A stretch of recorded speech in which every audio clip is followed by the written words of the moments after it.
Hello everyone. आज हम देखेंगे स्टैंडर्ड 12th का एक सम जो है colligative properties freezing point depression theory में से। जो क्वेश्चन इस प्रकार से है, want Hoff factor I and dissociation constant के ए, जो हमें क्या करना है, फाइंड आउट करना है। अब देखते हैं क्वेश्चन। तो देखो क्वेश्चन में क्या गिवन है, 1.06 ग्राम पर ml having density of 0.6 ml acetic acid CH3COOH is dissolved in 1 liter of water. So the depression of freezing point observed for the strength of acid was 0.0205 degree Celsius. So calculate the want of factor and dissociation constant of acetic acid. जो question में हमें given है, के F की value given है, क्या है, 1.86 kg पर मोल एंड उसका मोलर मास गिवन है। Molar mass of acetic acid is equal to 60 gram पर मोल। ठीक है, अब देखो क्वेश्चन में हमें क्या फाइंड आउट करने का बोला है। सबसे पहले क्या बोला है, वांट ऑफ फैक्टर आई, फिर बोला है डिसोसिएशन कांस्टेंट, मतलब degree of dissociation alpha and dissociation constant के ए। ठीक है, ये तीनों हमें क्या करना है, फाइंड आउट करना है। तो अब हमें ये पता होना चाहिए कि इसके अकॉर्डिंग हम कौन सी फॉर्मूला यूज़ करेंगे। तो सबसे पहले देखो, want Hoff factor I, dissociation constant, वो दोनों का कॉम्बिनेशन हो, वैसी कौन सी फॉर्मूला है। तो सबसे पहले डेल्टा टी एफ, वो किसकी फार्मूला है, डिप्रेसिंग ऑफ फ्रीजिंग पॉइंट। तो delta T F is equal to I into K F into small M.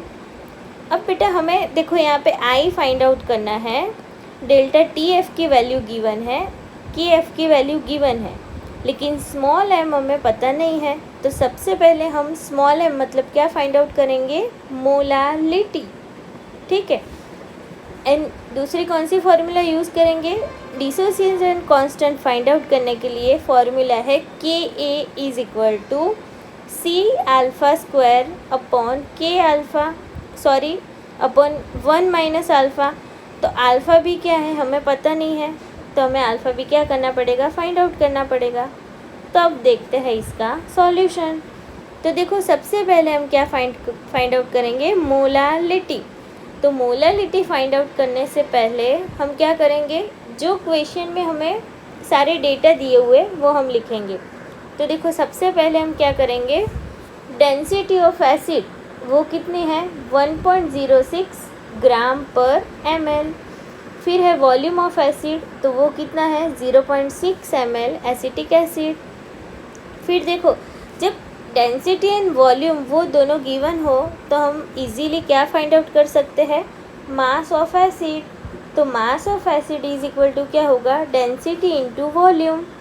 तो हमें डेंसिटी इंटू वॉल्यूम वो दोनों को मल्टीप्लाई करेंगे, 1.06 इंटू 0.6, तो हमें आंसर क्या मिलेगा, 0.636 ग्राम। ठीक है, अब मास ऑफ एसिड मिल गया, तो इसके अकॉर्डिंग हम क्या फाइंड आउट करेंगे, मोल्स ऑफ एसिड।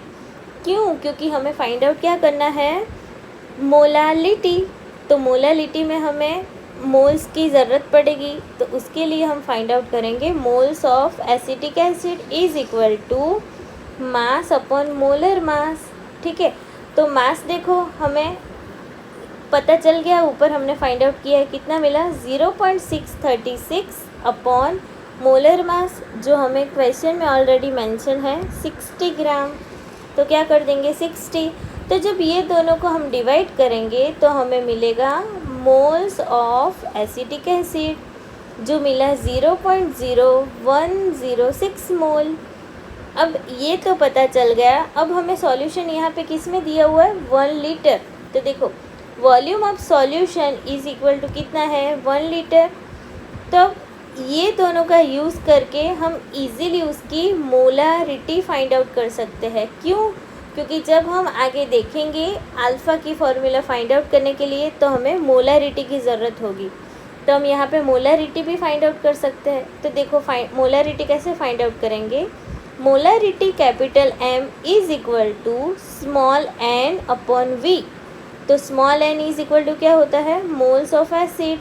तो मोल्स ऑफ एसिड मिला 0.0106 अपॉन 1, क्योंकि जब हम मोलारिटी फाइंड आउट करेंगे तो मास ऑफ सॉल्वेंट होगा वो किस में होगा, लीटर में। तो ऑलरेडी हमें यहाँ पे लीटर में गिवन है।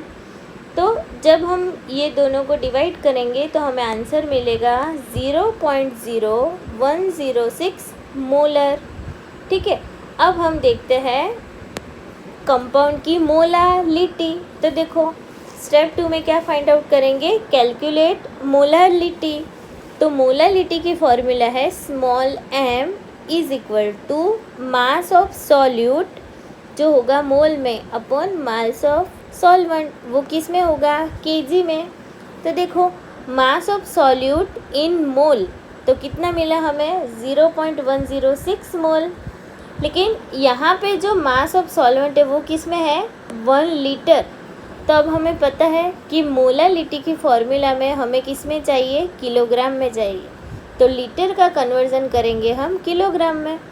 तो 1 लीटर इज इक्वल टू हम क्या बोल सकते हैं, 1000 ग्राम, मतलब 1 kg हो गया, सिंपल।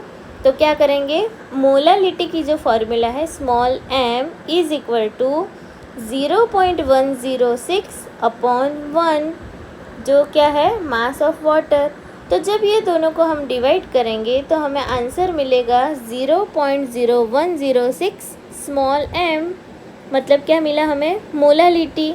तो इसके अकॉर्डिंग देखो, since volume of solute is very small, तो क्या करेंगे हम, we take mass of solvent is equal to 1 kg, क्योंकि सॉल्यूट का जो वॉल्यूम है वो कितना है, बहुत कम है।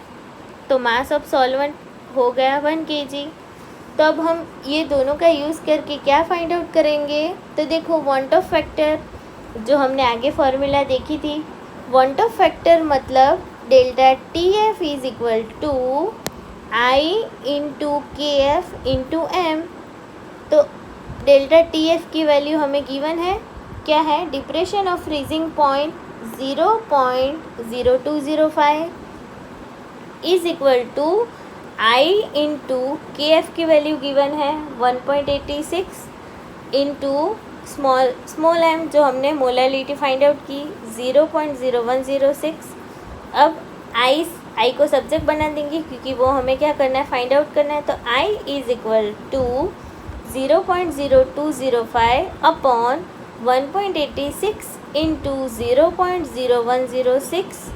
तो जब ये दोनों को हम क्या करेंगे, मल्टीप्लाई करके डिवाइड करेंगे तो हमें आंसर मिलेगा van't Hoff factor I is equal to 1.0367, मतलब अप्रोक्स वैल्यू उसकी क्या होगी, 1.04। ठीक है, अब हमने वांट ऑफ फैक्टर भी फाइंड आउट कर दिया। तो अब हम फाइंड आउट करेंगे कैलकुलेट डिग्री ऑफ डिसोशिएशन, मतलब अल्फ़ा। तो देखो calculate degree of dissociation, alpha is equal to क्या होगा, एसिटिक एसिड है तो एसिटिक एसिड की क्या फॉर्मूला होगी, CH3COOH। तो उसको हम मोनोबेसिक वीक एसिड बोल सकते हैं। तो उसके अकॉर्डिंग हम क्या करेंगे, CH3COO minus and H plus, वैसे दोनों अलग अलग आयन में फॉर्म करेंगे तो हमें यहाँ पे एक पॉजिटिव आयन एंड एक नेगेटिव आयन, मतलब हमें 2 आयन मिले। तो since N is equal to कितने आयन मिले हमें, 2 आयन। तो क्या लिखेंगे, देखो डिग्री ऑफ डिसोशिएशन अल्फ़ा की फॉर्मूला है I is equal to 1 plus alpha. ठीक है, तो हमें क्या करना है, अल्फ़ा फाइंड आउट करना है। तो अल्फ़ा इज इक्वल टू होगा I माइनस 1। तो देखो हमें यहाँ पे I की वैल्यू हमने आगे फाइंड की, कितनी मिली, 1.0367 माइनस क्या होगा यहाँ पे 1 है तो -1। तो जब ये दोनों में से माइनस करेंगे तो अल्फ़ा की वैल्यू हमें कितनी मिलेंगी, 0.0367। तो अब देखो क्या होगा कि 3.67% एसिटिक एसिड जो डिज़ोल्व होगा तो उसको हम वीक एसिड बोल सकते हैं। ठीक है, अब हम फाइंड आउट करेंगे Ka कैलकुलेट डिसोसिएशन कांस्टेंट। तब देखो डिसोसिएशन कांस्टेंट में क्या है, फॉर HA, तो इसमें भी हमें क्या मिलेंगे, 2 आयन मिलेंगे, H+ एंड A-। तो देखो अल्फ़ा हमने फाइंड आउट कर दिया C, तो C इज़ इक्वल टू क्या है, इनिशियल मोलर कॉन्सेंट्रेशन, जिसमें हमें आगे मोलारिटी की ज़रूरत पड़ी ना। देखो यहाँ पे क्या आएगा, 0.0106 मोलर। तो C की वैल्यू हमें मिल गई, अल्फ़ा की वैल्यू मिल गई, तो हम क्या करेंगे, ये दोनों वैल्यू को पुट करेंगे Ka की फार्मूला में। तो देखो Ka की फार्मूला क्या थी, Ka is equal to C⁴ upon 1 minus alpha. तो C की जगह पे पुट करेंगे हम 0.0106 इंटू अल्फ़ा मतलब 0.0367 स्क्वायर अपॉन 1 माइनस 0.0367। अब जब ऊपर वाले दोनों चीज़ को मल्टीप्लाई करेंगे एंड नीचे वाली चीज़ को माइनस करेंगे तो हमें आंसर क्या मिलेगा, Ka is equal to 1.48 into 10⁻⁻5। अब देखो इसमें भी Ka की वैल्यू कैसी है, स्मॉल है, क्योंकि 10⁻⁻5 है तो बहुत स्मॉल हो गई। तो ये कौन सा एसिड होगा, वीक एसिड होगा, वो यहाँ पे कंफर्म हो गया, क्योंकि जब जब Ka की वैल्यू स्मॉल होगी वो वाटर में कम डिज़ोल्व होगा। तो वो सब के अकॉर्डिंग हम क्या बोल सकते हैं कि जो एसिटिक एसिड है वो कैसा है, वीक एसिड है। ठीक है, thank you guys, I hope आप सब लोग ने ये बहुत अच्छे से समझा होगा एंड सीखा होगा। अब हम मिलते हैं नेक्स्ट सम लेके। Thank you for watching, keep smiling, be healthy, thank you.